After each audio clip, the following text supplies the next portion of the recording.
Okay, welcome everyone. I think we'll go ahead and get started. Hello Tammy and hello Nikki. Do let me know, please, if you can hear me all right. Welcome to this session on participatory action research and TESOL, teaching English to students of other languages. My name is Benjamin Stewart. And before we get started, let me know if you could where you're calling from, where you found out about the session, if you found out about it through Learn Central or from some other online space. Please let me know where you heard about the session. And if you teach, what do you teach? If you're studying, what are you studying? And again, if you'd like to share any other information about yourself, just to get an idea of a little bit about you. This session is being recorded, so in the event that you need to leave early, feel free to check out the recording. In Learn Central, I'll provide the link where you can access the recording directly. Again, welcome. My name is Benjamin Stewart, as I mentioned, and I teach at a university in Aguascalientes, La Autónoma de Aguascalientes, and I teach in a program, BA program for pre-service English language teachers. So I teach in a variety of different courses, from writing courses, from grammar, speaking and listening courses, and so I spend part of my time there, and I'm also doing some research on corrective feedback currently for writing students, and I'm also facilitating an online workshop, which is the topic of today's session, and I have a particular interest in action research, so today we'll talk a little bit about that. So what I would like to know is, Tammy and Nikki, if you've had some experience with action research, if you have participated in action research where you are currently working, feel free to either share your thoughts there in the chat box. And if you do have a microphone today, if you could type a yes. If you would like to introduce yourself, we can do that at this time. If you would like to tell us something about yourself and any experience that you've had with action research. So again, feel free anytime if you'd like to take the mic, feel free to raise your hand, and I'll be more than happy to give you the mic. I think what I'll do today is I'll share my desktop for the most part of today's session. So I'll go ahead and do that now, and I still should be able to see the activity in the chat box. So again, if you have any questions or would like for me to repeat something, feel free to include that in the chat, or again, raise your hand. So today's topic is about action research, and I'd like to share some websites to get started. And so the first website is, this is the main website that I'm involved with. I contribute a lot to this website, and you can find this at bnleez.com. And it just has a variety of different activities that I'm involved with, and so feel free to visit that site. The second website is actually a Moodle, and this is where the workshop resides, and you can find this workshop. I'll go ahead and include the link here in the box. Hopefully these active links will be accessible during the recording as well, so you can hopefully those are hyperlinks that you can actually access the websites. But this is the workshop that I'll be talking about today, and this is where we're uploading all the content pertaining to action research, and where other teachers can be involved. Some of the teachers here at our university here, we have over 40 different English language teachers that are a part of our program, have joined this workshop, and this semester the idea is to start collaborating and working together and sharing ideas as to what's going on in our classrooms. Basically, sharing different experiences and ideas of things that are working in our classroom. And so if we look at action research,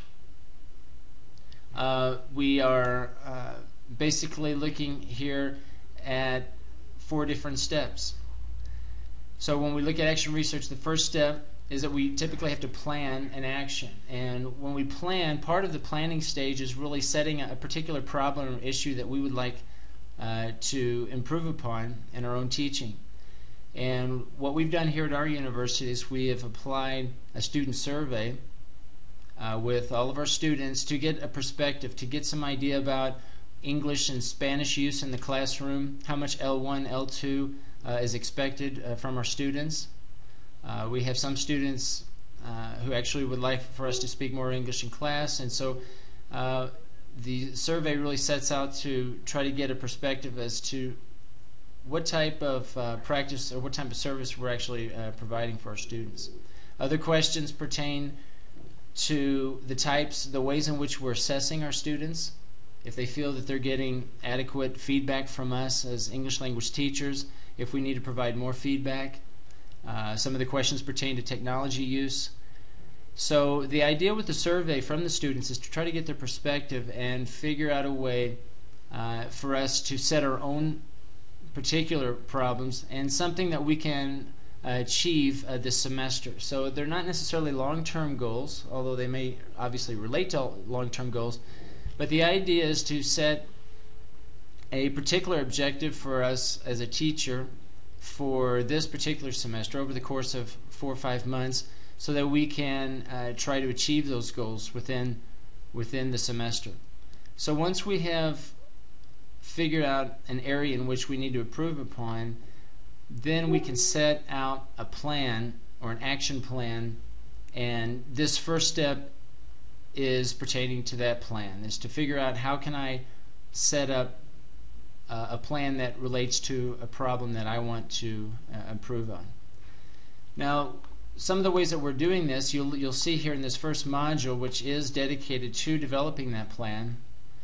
We have some links, and if we see here, we're using Google Docs, which is a way for us to share information. So each teacher can create a Google Doc and document and share that information with others.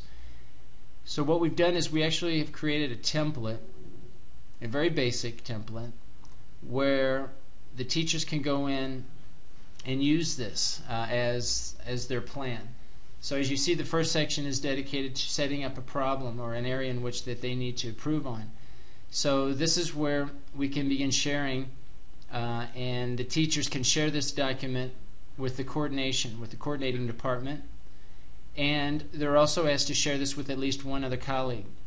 So again, we're trying to support our teachers to feel free to share their own goals with their colleagues as well as with us. And so this section here is where they can articulate that problem. The second section consists of a scheme of work where they, by week, will indicate the understandings and language goals that they are setting out for that particular week, and the plan. The plan might include different materials that they plan to use, and different activities in a little bit more in detail.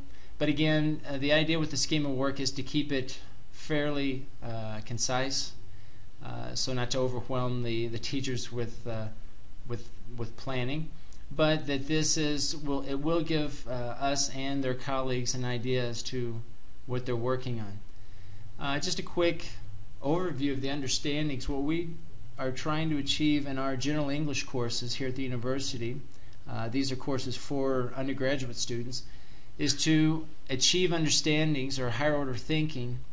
At the same time, the students are also practicing their language skills.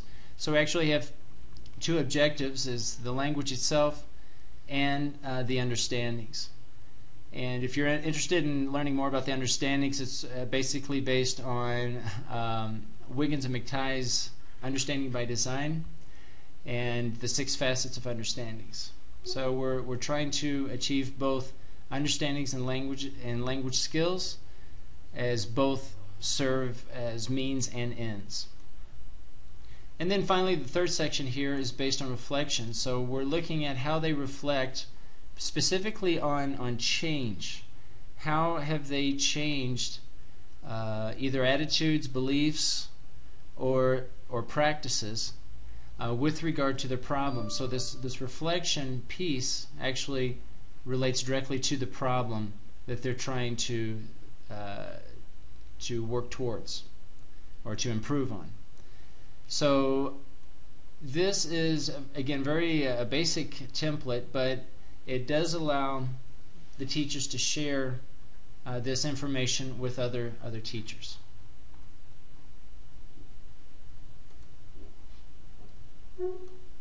Okay, so the first step of action research, being the action plan, consists basically of setting up a problem and sharing that problem and start discussing this with colleagues. And as you'll notice here, we have different discussion groups and different links related to the planning stage. Now, the remaining part of this workshop, as you notice, it's still there's not a lot of information here so far. We're still in the development stages of this workshop, so you can expect a lot more changes here in the immediate future. But the second block here refers to the second stage of action research, which is acting or implementing the plan. So this, again, is a space that we hope teachers will take advantage of, where they can share their experiences, share what's going on in their classroom, again, as a way to get feedback from colleagues. The third block, observing the effects in action in the context in which it occurs. So this this is actually pertaining to data collection. So this might consist of student surveys, simply asking the students how things went for that particular week, perhaps, what they found to be a challenge, what they found to be easy, basically trying to document what or how students are feeling in their class as far as what they're doing. And this also might include support from colleagues through team teaching, and so if or peer observation. So if teachers are observing other teachers, this might also include some form of a reflection on the part of a colleague on what's going on.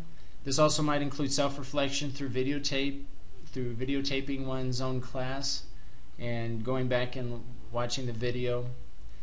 So observing can come in a lot of different forms. It might also come from administrators observing.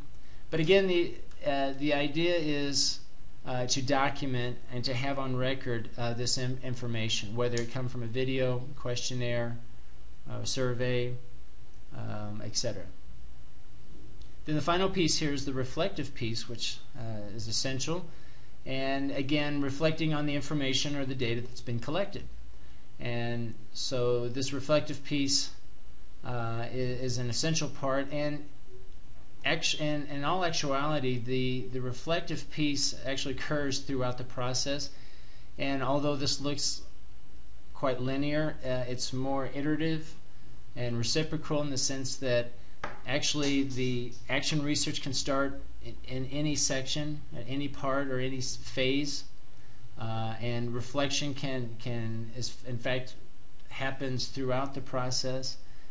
But we have decided to design this workshop more or less in this fashion. Again, in the hopes that teachers then begin to work with other teachers, not only from the same school, but hopefully from around the world, that they can begin collaborating and sharing common practices. So this is a little bit about the workshop here that I have, this web page. And if you are interested in participating in this workshop, feel free to visit this site, and you will have to create an account. And if you do have doubts or questions about creating an account, feel free to contact me. I'll be more than happy to assist. But this is a free and ongoing workshop that will hopefully continue to grow as far as more teachers become more involved. And so you're invited to participate in this workshop.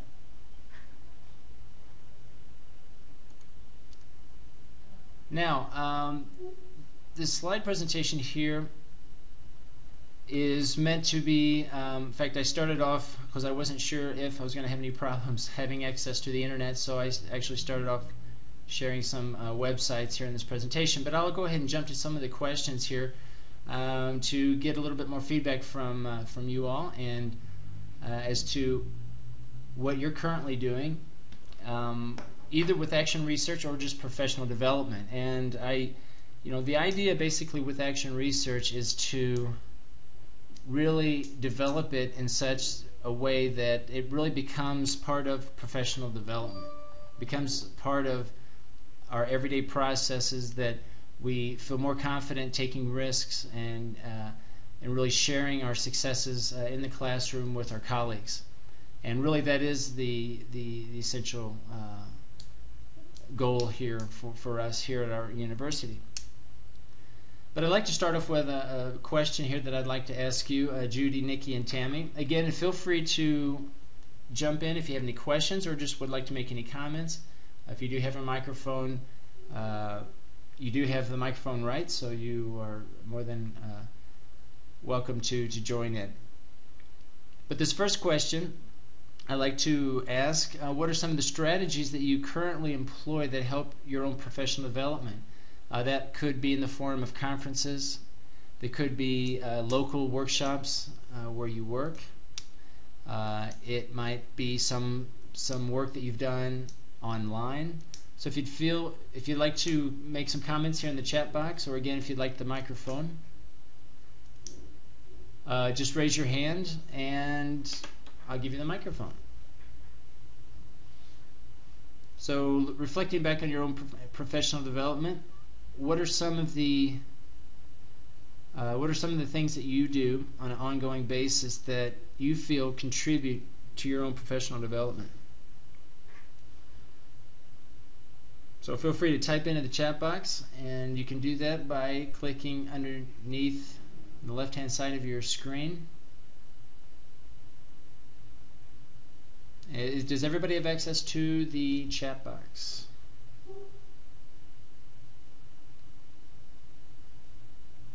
So if you'd like to go ahead and add something to the chat box. Okay. Okay, so Tammy, you're looking for a job, okay. Or think of some strategies that might be useful in your own professional development if you're not currently doing it. Do workshops work well for you or not? Or do you find that conferences help or not? Judy and Nikki, feel free to also to contribute and share your ideas about what you think works best for you.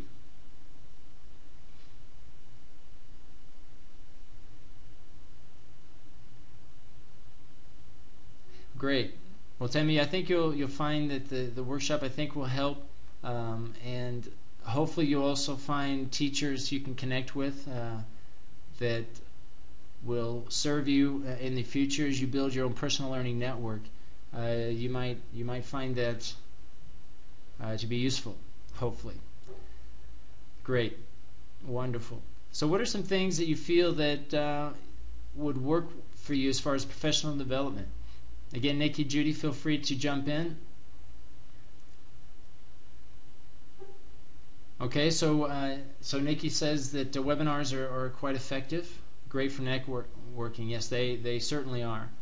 And I found that online spaces, some of the online communities that I'm involved with, has helped me a lot with my own professional development. Great. So all right, Judy mentions her personal learning network is useful. In what way, and what makes up your personal learning network, Judy? What is it that really helps you, if you look at more specifically from your network, what helps you most in your own professional development? No problem, Judy. And if you're working, Judy, if you're teaching now, do you find workshops helpful? Workshops that some of your teachers are participating in, or subscriptions to different journals? Does that contribute to your own professional development? Different online spaces, like if you have some favorite websites, what are some online groups that you currently are working in that help you? And feel free to include those in the chat box. If you have a favorite online community that you feel works for you, feel free to include that in the chat box. Certainly Facebook and Twitter.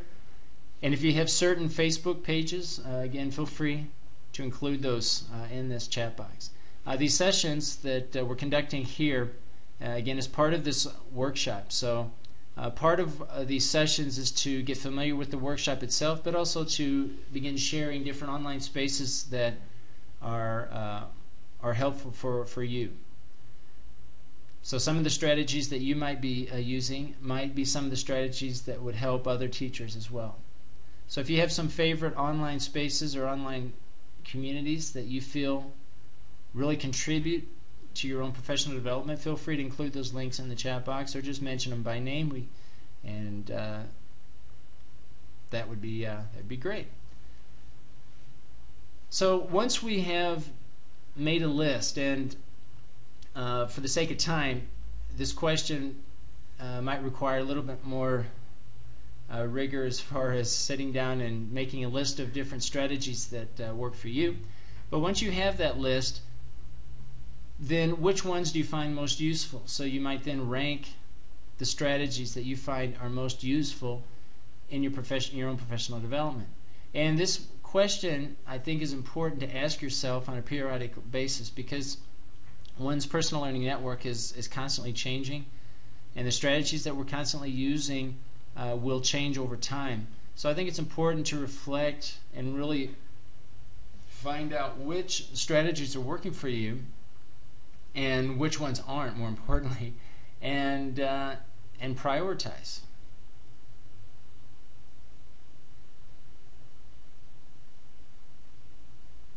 Yeah.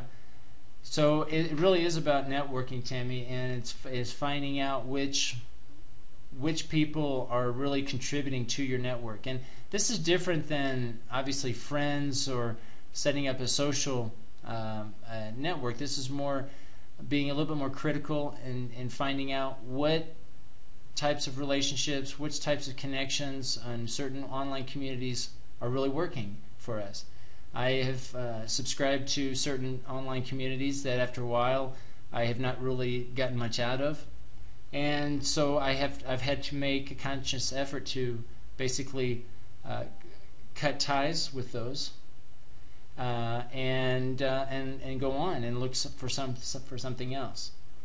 So I see that Tammy has her hand raised, so I go ahead, Tammy, if you'd like to take the microphone. You can speak by clicking on the microphone at the bottom left-hand corner of your screen.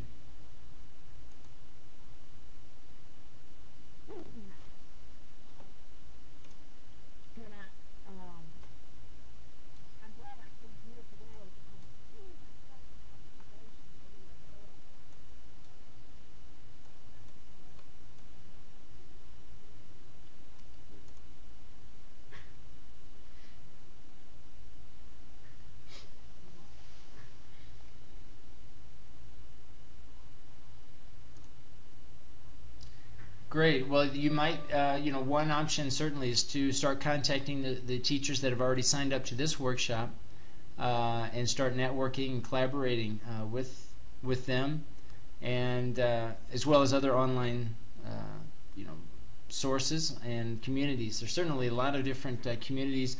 I know the classroom. I'll go ahead and include here the classroom 2.0, ESL classroom, I think it's called, ESL. And if you Google ESL classroom 2.0, this is a nice, great. It's a great community, a lot of teachers involved, a lot of activity going on there, and that might be a site that, for those who are watching the recording too, if you're not familiar with, it's certainly a nice community. Maybe someone can include that. If you Google it, it should be the first. It should be the first hit. It should be the first link there that appears in Google. So great. All right. So I think we'll go ahead and move on.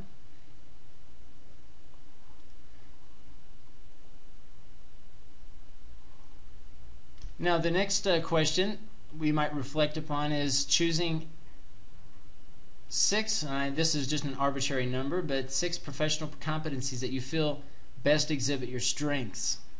So now we look at ourselves as far as what are our strengths in teaching. What do we do well in our classroom? And so this is, again, part of the reflective process to see, honestly look and see what areas are our strengths.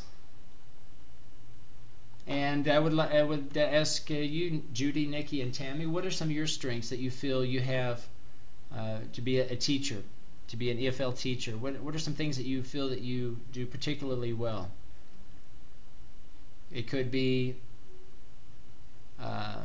content knowledge could be your strength, the way in which you speak or communicate or interact with your students.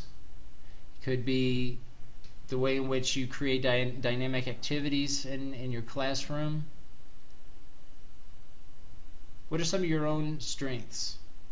Sometimes we like to begin with our weaknesses, but I think it's important to start with our strengths because we all have them, and really looking at what we do well in the classroom. And not to say that we can't do it better, but what are some things that you feel that you do well in your own classroom? Again, feel free to add that to the chat box if you'd like to share. Okay, Judy says the personality of the teacher. Okay, yes, nonstop learning, lifelong learning. That is certainly a strength. Having the disposition or the attitude to realize that we're all learners and that we can all learn something and become better teachers. Okay. So then, moving on to the next question. Then, once we've had this list of competencies that we feel are strong, that we feel that we do well, then we would rank those. What is the strongest to the weakest of those that we have reflected on? And then what are the areas of our teaching that we need the greatest improvements? So what areas of our teaching do we feel that we feel just not the way they should be, and that we need to increase or improve upon those, whether it's knowledge, it could be some sort of a pedagogical skill. In the case of English language learning, it could be an increased knowledge of how languages are learned. Maybe I need to increase my theoretical knowledge of how languages are learned. Maybe it's learning a little bit more about grammar, how to explain a particular grammar item in a different way. So those are things, again, that we need to reflect on and find, okay, what are those areas in which we need to improve on? And what expectations of change do you expect, and what will change look like? So once we have listed out our strengths and weaknesses, then we look at in the ways in which we would like to change. So the change might be some sort of behavior in our classroom, doing something differently in our classroom. It might even be a change in how we think. As far as certain theory, if we're looking at a theoretical basis or framework, we might expect a change in that as well.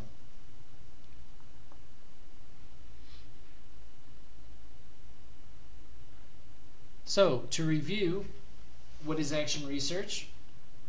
We typically start with a problem. And as I mentioned before, that problem can come from within, from us. It also can be a collaborative process with the coordinating department or different administrators within our schools. If we're looking at, for example, taking information or surveys from students or parents or other school administrators about how to improve the program in general. But the idea is that each teacher develop his or her own problem based on their own particular teaching context. Then once the problem has been defined, then we plan an action that we are going to take. Then we act upon it. We observe through different data collecting techniques, whether they're surveys, questionnaires, maybe they're observations, different conversations we have with our colleagues, our supervisors. But we have evidence. This observing part is basically collecting evidence. And I've mentioned here share, and this is important as well. As we're collecting this information, we're also sharing it. And this is where I think our workshop provides the opportunity to do that. At the moment that you're observing, you are certainly encouraged to share that information, again, to get more perspective, to get other people's perspective on what's happening in your own classroom. And the idea is to offer support. It's not to look at it in a judgmental standpoint, but to look at it more as a collaborative and supporting type of role where we basically help each other. Then the final step is to reflect and share those reflections. So the idea is to reflect internally, so we reflect amongst ourselves, and hopefully we can share those reflections with others. Again, the workshop will provide that opportunity as well as other online spaces. Again, you can go basically anywhere online these days and share your thoughts and your experiences. And that's really what I think what action research really brings to the table is this process, this cyclical process, this ongoing process where teachers can go through these steps, these phases, and basically become better teachers, to learn how to share and how to improve through this process. And again, the action research then becomes part of one's development, professional development. Okay, so here's some related sites, and I'm not sure if these links doesn't look like they're going to be available. Let me see if yeah, sorry about that. I don't think they're going to be accessible, but I'm going to go ahead and include the EFL Classroom we've already mentioned. There's another site that's called Mexico English Teachers Alliance, and if you just give me just 1 second, I'm going to go ahead and find that link for you because the site moved, and so let me include that. This is what the meta site looks like. So if you find this, and this is for Mexico English Teachers Alliance, so it is dedicated more towards issues around Mexico, but certainly anyone is encouraged to join. And we certainly have people from all over the world that have joined this site. So this is Meta, if you'd like to join this online community. If you have any other online communities that you'd like to share that you particularly like, feel free to include those in the chat box at this time. This is the university where I work, la Universidad Autónoma de Aguascalientes. And if you're involved in WikiEducator, some of the work we've done in collaboration, we've done some different projects with WikiEducator. And if you are interested in learning more about WikiEducator, feel free to contact me. This is my user page that's coming up right here. So feel free to contact me if you have any questions or would like to know more about WikiEducator. They have workshops going on all the time that are free, and you can learn more about that by visiting the website or contacting me. Yes, wikis and writing are wonderful. I had an academic writing course last semester. We used wikis for the entire course, and it was a great tool. It's a wonderful tool for writing, because it saves all the revisions, so you actually see a lot of the writing process, how it unfolds for the students, and it's a great tool. I also use Google Docs as another very good tool for writing and collaborating. And does anyone use Google Docs currently, either in their classroom or just for their own personal use?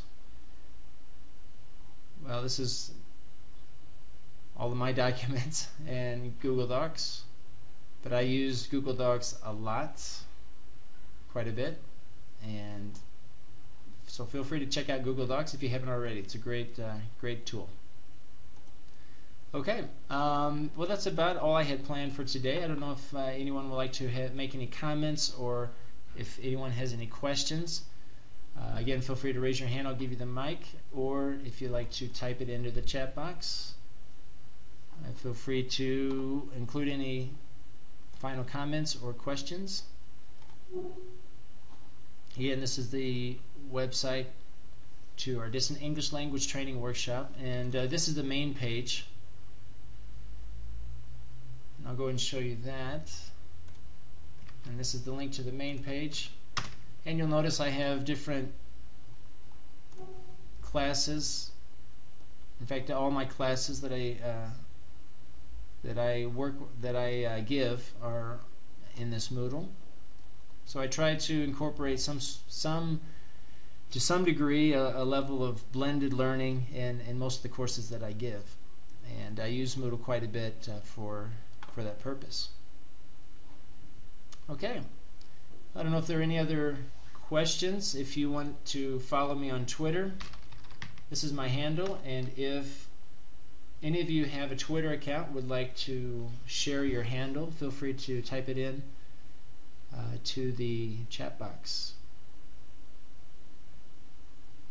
Again, a lot about this workshop that we're doing is really about connecting with teachers, and as we've been talking about, it's really connecting and making those connections and keeping those connections with other teachers in a way that really helps us, that we can start building our own personal learning network and use that to help us learn.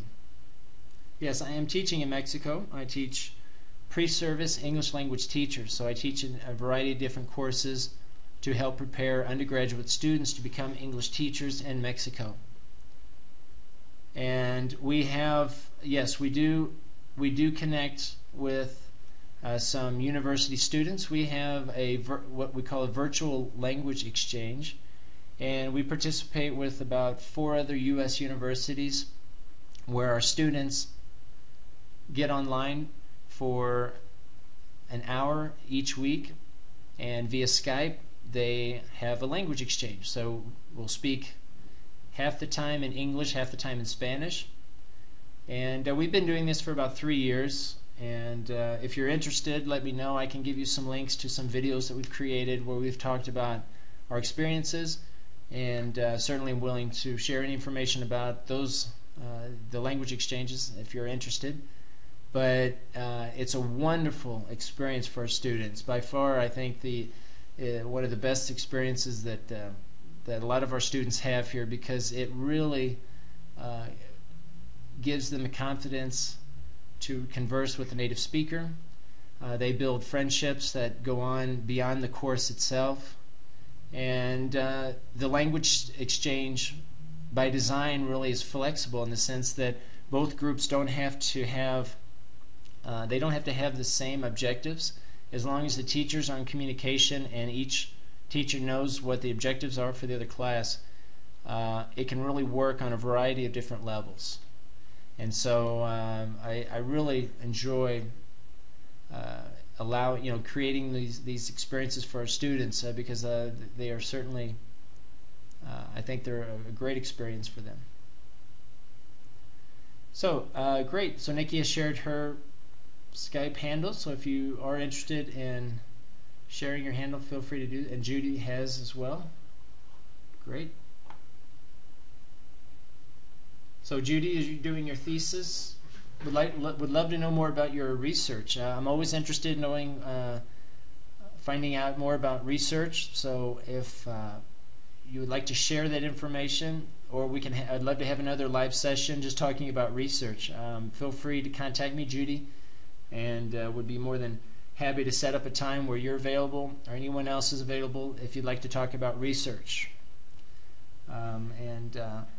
If you're getting stuck on data analysis, maybe that might be an option, is to open it up and discuss that with others. So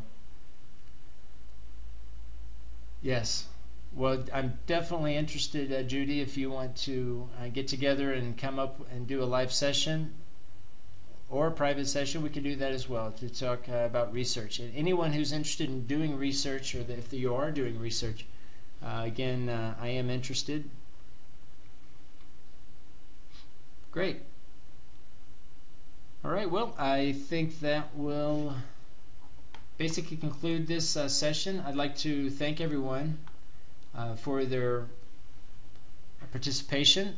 I enjoyed it a lot. Thank you very much, and I hope to see you in the workshop and in other online spaces. Again, feel free to contact me if you would like to share more information about either research or the action research that you're doing in your own particular teaching context. The best of luck to everyone, and I'll go ahead and sign off, and bye for now.